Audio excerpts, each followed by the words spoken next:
দেশকে সামনের দিকে এগিয়ে নিতে সংস্কারের কাজে সরকার হাত দিয়েছে বলে জানিয়েছেন স্থানীয় সরকার পল্লী উন্নয়ন ও সমবায় মন্ত্রী ও বিএনপি মহাসচিব মির্জা ফখরুল ইসলাম আলমগীর। সকালে রাজধানীর শেরেবাংলা নগরের জিয়া উদ্যানে শহীদ রাষ্ট্রপতি জিয়াউর রহমানের ৪৫তম শাহাদাত বার্ষিকী উপলক্ষে তার সমাধিতে শ্রদ্ধা জানাতে এসে এসব কথা বলেন তিনি।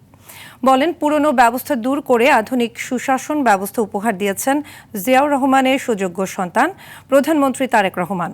এ সময় স্বরাষ্ট্রমন্ত্রী সালাউদ্দিন আহমদ জানান, জিয়াউর রহমানের আদর্শ অনুযায়ী এগিয়ে যাচ্ছে দেশ।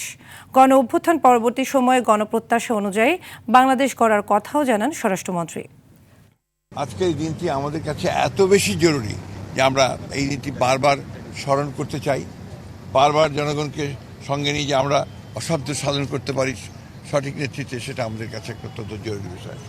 আজকে আবার তারই যোগ্য উত্তরাধিকারী তারেক রহমান আমাদের প্রধানমন্ত্রী, তার নেতৃত্বে আমরা আবার সেই বিপ্লবী কর্মসূচিগুলো শুরু করি।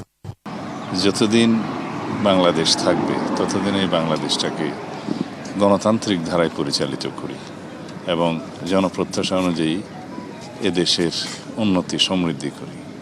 আর স্বাধীনতা সার্বভৌমত্বের অতন্দ্র প্রহরী হিসাবে শহীদ রাষ্ট্রপতি জিয়াউর রহমানই এই বাংলাদেশে প্রথম থেকে শেষ পর্যন্ত ভূমিকা রেখে গেছেন।